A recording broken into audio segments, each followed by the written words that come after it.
안녕하십니까. 레인보우 역학원의 레인보우입니다. 출퇴근 중 쉽게 익히는 사주학 병술일주편, 순탄한 사주로 착각하기 쉬운 사주들에 대해 공부해 보겠습니다. 인간은 누구나 순탄한 인생을 살길 원합니다. 사주 상담을 하다 보면 제 사주가 좋다고 하는데 되는 일이 없어요 라고 물어보는 사람들이 의외로 많습니다. 그런 사람들의 사주를 보면 초보 사주학자들이 착각하기 쉬운 오행 구조를 가진 경우가 많습니다. 사주학이 다른 학문에 비해서 어려운 이유는 공부를 깊게 하여 여러 이론을 많이 안다고 해도 그것이 실전에 임하면 하나도 맞지 않는 경우가 많기 때문입니다. 사주학은 자연에 기초한 학문이기에 철저히 오행에 근거한 구조를 명확하게 해석할 줄 알아야 해당 사주를 정확하게 분석할 수 있습니다. 이러한 원칙을 관가하면 착각하기 쉬운 사주들에 대해 잘못된 해석을 하여 큰 실수를 하는 경우가 있는데요. 오늘은 순탄한 사주로 착각하기 쉬운 사주들에 대해 알아보겠습니다. 오행의 구조를 착각하기 쉬운 경우를 한번 보겠습니다. 제가 방금 전에 말씀드렸듯이 사주학은 오행 구조를 오행만 분석하면 다 끝납니다. 어떤 이론들, 사주격 이런 것들보다는 오행만 분석하면은 사실상 끝난다고 봐야 돼요. 근데 착각을 하기 쉬운 경우가 어떤 경우냐면은 오행이라는 게 나무, 불, 흙, 쇠, 물이 있지 않습니까? 이 오행이 모두 양기운이나 음기운으로만 돼 있으면 되는데 이게 양기운, 음기운으로 나눠져 있죠. 두 개로. 그래서 여기서 착각이 오는 겁니다. 그러니까 사주를 볼 때 오행의 개수가 몇 개냐 이런 것보다는 그 오행이 어떻게 질적으로 움직이느냐, 질을 봐야 되는 것이죠. 이 개수, 양을 보기 때문에, 수량을 보기 때문에 착각을 일으키는 겁니다. 철저히 오행을 볼 때는 오행 자체가 양기운, 음기운으로 나눠져 있기 때문에 요걸 구분해서 철저하게 그 오행의 구조, 질을 봐야지만 착각을 하지 않는 겁니다. 그런데 제가 유튜브 사주학 강의를 보면 요 개수를 가지고 따지시는 분들이 의외로 많은 것 같아요. 개수를 보면은 실전에서 하나도 맞지가 않습니다. 예를 들어서 토기운이 3개, 쇠기운이 2개, 나무기운이 3개, 요렇게 따지면은 철저하게 착각을 하면서, 사주를 착각을 하면서 엉뚱한 해석을 하게 되죠. 실전에서 엉뚱하게 해석하는 경우 상담 요청자한테 맞는 경우도 있습니다.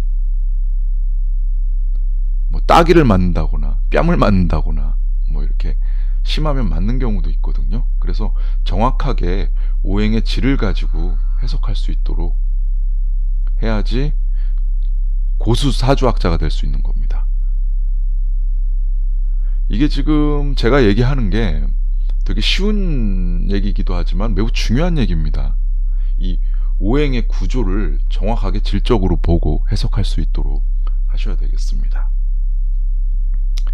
그럼 착각하기 쉬운 경우를 한번 보겠습니다. 첫 번째가 이제 토왕금매. 원래는 흙기운이 금기운을 돕는 거죠. 토생금이라고 그러죠. 토생금인데 이 흙기운이 너무 크다는 얘기죠. 흙기운이 너무 커서 금기운을 원활하게 돕는 게 아니라 금기운을 아예 땅에 묻어버린다는 얘기죠. 그래서 왕성한 흙기운이 쇠를 덮는다. 그럼 이건 토생금은 아닌 겁니다. 안 좋은 경우겠죠. 흙기운이 쇠를 덮어버릴 수 있다. 이런 걸 머릿속에 기억하시면 되겠습니다. 그리고 수왕금침. 원래는 쇠기운이 물기운을 돕는 것이죠. 그런데 요 물기운이 워낙 세서 이 쇠가 물에 잠기는 경우를 얘기하는 거죠. 그래서 쇠가 엄청난 물기운에 잠긴다, 이런 뜻이고요. 세 번째가 수왕목부. 원래는 수기운이 목기운을 돕는 거죠. 수생목을 하는 거죠. 그런데 물기운이 너무 세서 이 나무를 물에 둥둥 뜨게 해서 떠내려가게 한다, 이런 뜻입니다. 나무가 엄청난 물기운에 떠내려간다, 이런 경우를 얘기하는 겁니다. 그리고 네 번째가 화학목절. 원래 목기운은 화기운을 돕는 거죠. 나무는 불에 땔감이 돼주는 건데 불기운이 워낙 세가지고 나무가 다 타서 없어지는 경우를 얘기합니다. 나무가 엄청난 불기운에 다 타버린 경우. 보통 이 네 가지가 가장 착각하기 쉬운 유형이고요. 토황금매, 그러니까 원래는 토생금인데 토황금매가 됐는데 요걸 토생금으로 잘못 해석하는 경우 착각하기 쉬운 사주가 되는 거고요. 수황금침, 원래는 금생수인데 요 수황금침을 금생수로 해석하는 경우가 있습니다. 이런 경우 착각을 해서 잘못된 해석을 하게 되는 것이죠. 수황목부, 원래 수생목, 그러니까 이 수황목부를 수생목으로 잘못 해석하는 경우가 착각하기 쉬운 경우고요. 그리고 이 화학목절은 목생화, 화학목절인데 목생화로 해석해서 잘못된 사주를 잘못 해석하는 경우를 말합니다. 실제 예를 들면서 설명을 드릴게요. 첫 번째 사주 보겠습니다. 무술년 신유월 임자일 을사시생입니다. 일간이 임수네요. 나와 같은 오행 일지의 자수, 그리고 나를 돕는 오행, 물을 돕는 것은 쇠기운이죠. 여기 월주에 쇠기운들이 있습니다. 뭐 이렇게만 보니까, 겉으로만 보니까 일간을 돕죠. 밑에 지지도 통근이 돼 있어서 튼튼하게 잡혀 있고요. 어떻게 보면 강한 사주로 보여요. 강한 사주로 보이고요. 그리고 남의 편 한번 볼게요. 남의 편은 연주의 요 흑기운들, 그 다음에 시지의 시간의 을목, 시지의 사화가 있네요. 이렇게 구조를 보면은, 겉으로 이렇게 딱 보면은 연주의 흑기운들이 월주의 쇠조각들을 돕네요. 쇠조각들을 돕죠. 요 쇠조각들은 물기운을 돕고요. 일간들을 돕고, 요 일간은 사주가 강해졌는데 요 시간의 을목으로 설기를 해주네요. 강한 사주를 설기를 해주고요. 그리고 요 시간의 을목은 또 시지의 사화로 이렇게 또 설을 해줍니다.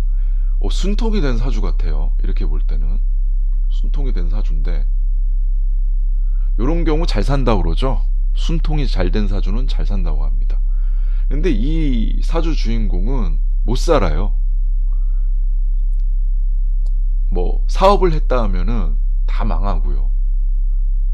그래서 저를 찾아오신 분인데 자기 사주가 되게 좋다고 하는데 왜 저는 이렇게 못 사는지 모르겠습니다, 이렇게 찾아오신 분이에요. 그래서 제가 알려줬습니다. 어떻게 알려줬냐면은, 요 연주에 흑기운이 양기운이란 말이에요.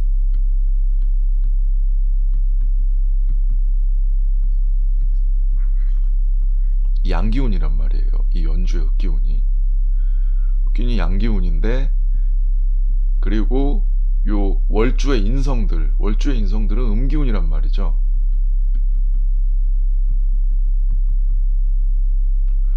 요게 요 흑기운 관성들이 인성들을 생할 수 있을까요? 작은 새 조각이죠. 작은 쇠 조각이란 말이에요. 이 쇠 조각들은 이 지금 흑기운들에 완전히 덮인 거죠. 흑기운이 더 세요. 토생금이 되는 게 아니라 토황금매가 되는 것이죠. 토황금매가 되는 것이. 그래서 이 쇠 조각들은 되게 힘이 없는 겁니다. 이 쇠 조각들은 토황금매가 됐습니다.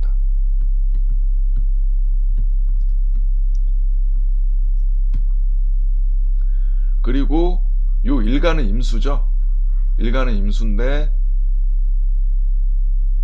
요 작은 쇠 조각들이죠. 여긴 양기운이에요. 큰 물이란 말이에요, 이 임수는. 그리고 인성들은 쇠 조각이고요. 작은 쇠 조각들.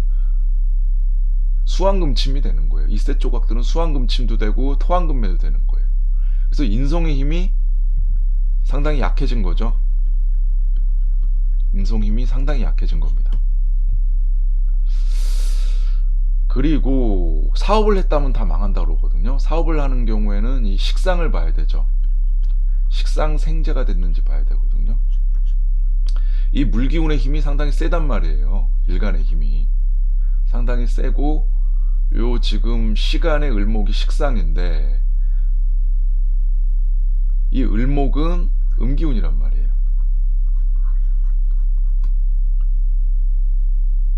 이 나무는, 이 을목은 다 젖어버린 거죠. 다 젖어버린 거예요. 이 양기운 일간에 의해서 다 젖어버린 거예요. 그리고 젖은 나무는 요 시지에 사화를 생할 수 없죠. 그래서 식상생재가 안 된 거죠. 사업을 할 때 볼 때는 식상생재를 봐야 되거든요. 식상생재가 안 된 사주입니다. 그래서 이 사주는 오행의 구조, 음양의 조화가 안 된 거죠.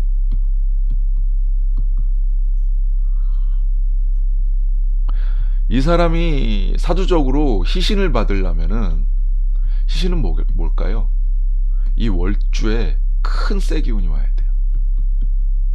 경금이나 신금이 오면은 관인상생이 됩니다.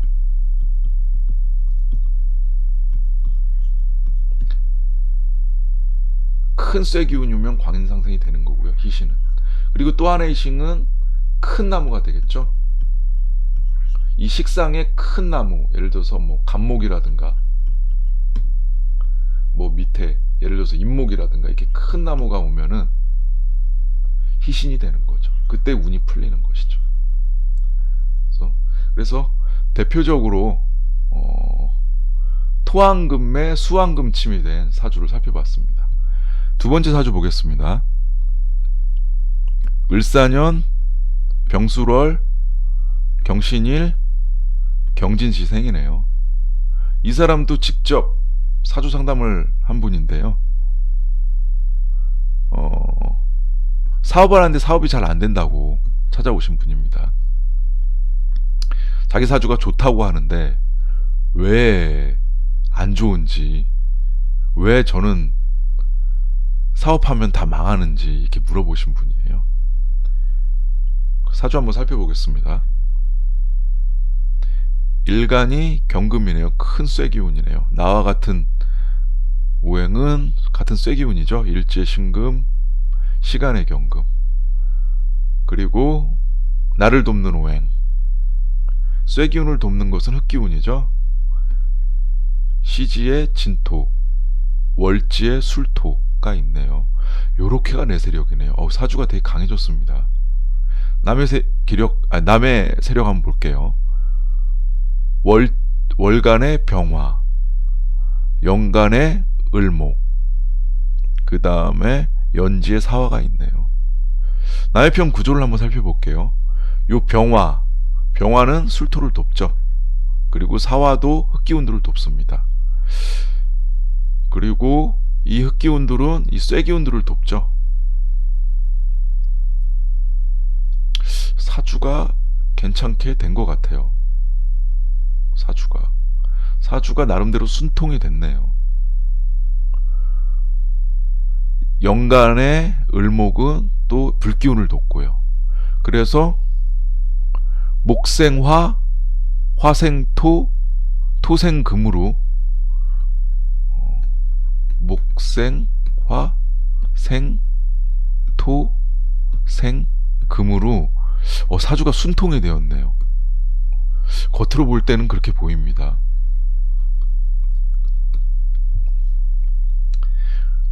그런데 사업을 하면 잘 안 된다고 이렇게 얘기를 했어요. 사업은 재성을 봐야 되죠. 이 재성이 음기운입니다. 작은 나무죠. 작은 나무가 큰 나무에 화를 했네요. 이런 경우가 이 나무에 힘이 있을까요? 이 나무가 불기운에 완전히 흡수된 느낌이 듭니다. 그러니까 나무가 불기운을 돕는 게 아니라 불기운이 나무 기운을 완전 빨아먹은 듯한 느낌이 들거든요. 이런 경우가 화학목절이죠. 나무가 엄청난 불기운에 다 타버린다. 이런 경우 재물복이 없게 됩니다. 그래서 큰 사업이나 투기성 재테크를 하면은 좋지 않은 경우가 많습니다. 그래서 요렇게 오행의 구조를 착각하기 쉬운 경우를 정확하게 익히셔야만 실전에서 사주 해석을 하는 경우 실수를 하지 않을 수 있습니다. 다음으로 병술일주에 대해서 알아보겠습니다. 병술일주의 일간은 병화죠. 병화는 큰 불기운을 얘기합니다. 산불과 같은 큰 불기운, 그리고 양기운이죠. 그리고 요 병화의 성격은 예의 바르고 적극적, 예를 의미하죠. 그리고 불은 의사 표현이 명확한 성격을 나타냅니다. 다혈질적인 측면도 있고요. 그리고 건강적으로는 심장, 소장, 혈관질환, 안과질환, 눈을 의미하죠. 그리고 계절로는 여름, 시간으로는 낮, 온도로는 뜨거움, 맛으로는 쓴맛, 색깔로는 적색, 방향으로는 남쪽을 의미합니다. 병술일주의 지지는 술토죠. 술토는 큰 흙을 의미합니다. 병화같이 모두 양기운이고요. 그리고 화개살을 의미합니다. 띠동물로는 개를 의미하고요. 병술일주는 육친적으로 화생토의 관계죠. 그래서 술토가 식상에 해당합니다.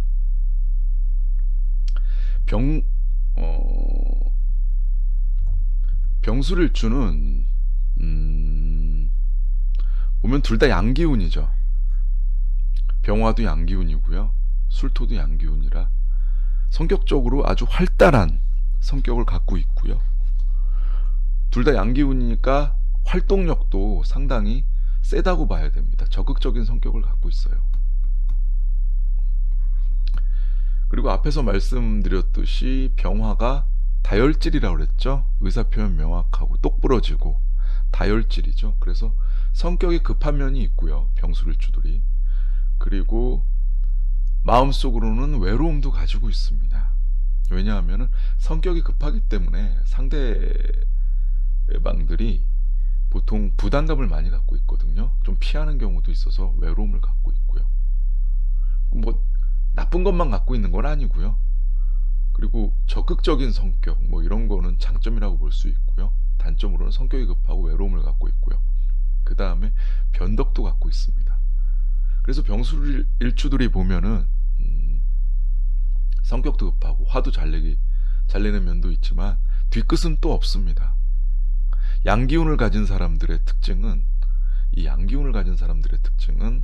뒤끝이 없다는 점이죠. 그 자리에서 다 화를 내버리고 끝내버리거든요. 뭐 끝까지 그걸 가지고 품고 있지는 않고요. 뒤끝이 없는 모습도 보이고요. 식상이 발달돼 있으니까 자기 표현력도 강하고요. 어떤 예술적인 감각도 가지고 있습니다. 그리고 종교적으로도 발달할 수 있는 가능성도 있고요. 예술이나 종교 쪽에서 발달할 가능성이 높습니다. 실제로 병술일주 사주를 보면서 설명을 드리겠습니다. 남성이고요. 무술년, 을묘월, 병술일, 임진시생이네요. 무술년이면은 58년이죠. 58년 개띠이신 분이죠. 연세가 62세 정도 되시는 분입니다.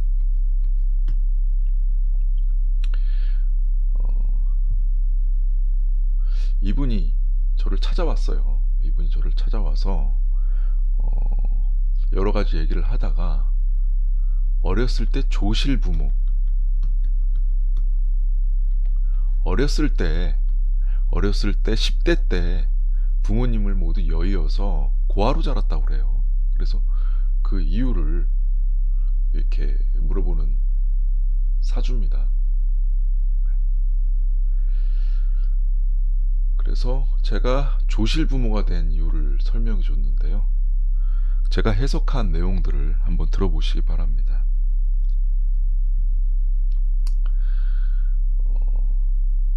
일간이 병화죠. 일간이 병화입니다. 나와 같은 오행, 같은 불기운은 사주 원국에는 없고 지장간에 조금 있는데 사주 원국에는 없습니다. 그럼 나를 돕는 오행은, 불을 돕는 오행은 나무죠. 그래서 월주에 작은 나무들이 있습니다. 나름대로 불기운이 좀 강하고요. 그 다음에 요 불기운이 흑기운들을 돕죠. 흑기운들을 돕고 있어요. 그래서 이 사주를 보면은 흑기운이 가장 강하죠. 흑기운이 제일 강하고, 그 다음에 불기운이 강한 것 같아요. 그리고 나무기운 정도인데 제일 강한 건 흑기운이고요. 그 다음에 강한 건 불기운이고요. 나무기운은 조금 강합니다. 우선은 조실부모라고 그랬거든요. 조실부모를 했다 그러면은 어머니는 인성을 봐야 될 거고요. 아버지는 재성을 봐야 됩니다. 아버지 먼저 한번 봐볼까요? 아버지가 보면은 재성이면은 쇠기운이죠. 쇠기운 자체가 사주 원국에 없죠. 아버지 사주 원국에 없고 지장간에 있어요. 여기 일지술토안에 신금, 그 다음에 연지술토안에 신금, 이렇게 있네요. 여기서 아버지는 요 일지술토안에 신금으로 봐야 돼요. 왜 그러냐면은 일주가 나고 일주와 제일 가까운 요소를 봐야 되는데 요 일지술토안의 신금이 아버지라고 봐야 됩니다. 이 쇠기운은 어떨까요? 쇠기운이 원국 자체에서 약하고 또 하나가 더 있어요. 어떤 거냐면은 토다금매가 됐어요. 여기 보면은 흑기운이 제일 강하다고 그랬죠? 흑기운이 제일 강하다고 그랬어요. 흑기운이 제일 강하기 때문에 이 흑기운들이 쇠기운을 덮어버리죠. 그래서 쇠기운의 힘이 약해진 거죠. 토다금매로 인해서. 그래서 아버지 운이 약하고요. 아버지 운이 약하게 된 거고요. 그 다음에 어머니 볼까요? 어머니 인성운. 인성은 나무 기운이죠.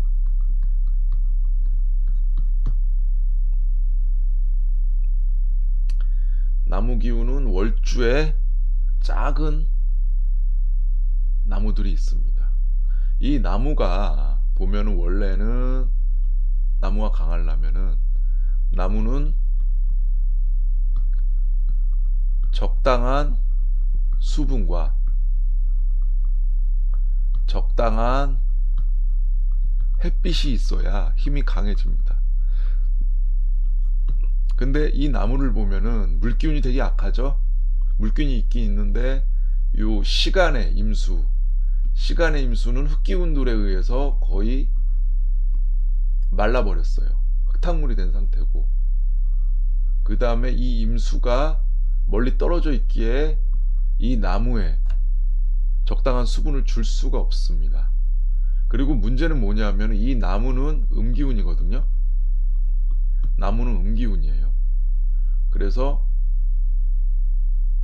그리고 일간의 병화는 양기운이란 말이에요. 완전히 빨렸죠. 이 나무가 거의 타버렸어요. 나무가 거의 타버렸고요. 그리고 이 사람이 10대 때 모두 조실부모했다고 그러거든요. 그 10대의 대운을 봐야 됩니다. 대운을 한번 보면은 이 사람의 대운이 9살부터 병진, 10대 때 정사 이렇게 흘러요. 불기운과 10대 대운이 불기운하고 흙기운이 되게 강하죠. 흙기운이 상당히 강합니다. 이 불기운하고 흙기운이 상당히 강해요. 뭐냐, 이 사주에 불기운이 강하면 흙기운도 같이 강해지는 거예요. 흙기운이 강하면 토다금매가 되면서 쇠기운, 아버지운이 약해지는 거죠. 그리고 불기운이 강해지면은 화왕목절, 나무가 불에 다 타버린다가 돼서 요 어머니운 이 나무가 다 타버리게 되는 것이죠. 그래서 이 사람은 10대 때 대운이 안 좋아서 조실부무하게 된 것이지요. 그래서 제가 이 얘기를 하니까 이분이 눈물로 흘리시더라고요. 그래서 제가 말씀드렸어요. 어렸을 때 대운이 안 좋기 때문에 그랬던 거고, 앞으로 대운들이 보면은 희신들이 많이 옵니다. 쇠기운들도 오고요, 그 다음에 물기운들도 오고요. 그래서 앞으로 좋아질 거니까 걱정 마시고 편한 말년을 맞이하시라고 한 상담 내용이었습니다. 네, 오늘 강의는 이것으로 마무리 짓고요. 오늘 강의 내용이 좀 어려울 수가 있습니다. 지금 시청하는 구독자분들께서는 지금 다른 유튜브 사주학 강의를 봤을 때는 이해 안 가는 내용들이 좀 있을 수 있을 거예요. 근데 다른 유튜브 사주학 강의들을 보면은 오행들을 개수로만 이렇게 논하는 경우가 많더라고요. 그러한 경우 실전으로 맞지 않는데, 제가 그것을 좀 바로잡기 위해서 제가 오늘 강의를 마련했던 거고요. 제 강의가 이해가 안 가시더라도 반복해서 보시면은 충분히 이해 가실 수 있고요. 사주학 공부하실 때 좀 자연과 가까이 할 수 있는 기회도 같이 가졌으면 좋겠어요. 자연 안에 답이 있는 거거든요. 그래서 오행의 진로 구조를 볼 수 있는 눈을 키우셨으면 좋겠습니다. 네, 유익하게 시청하셨으면 꼭 구독하기 부탁드리고요. 오늘 강의 듣느라고 수고 많으셨습니다. 다음 시간에 뵙겠습니다. 안녕히 계십시오.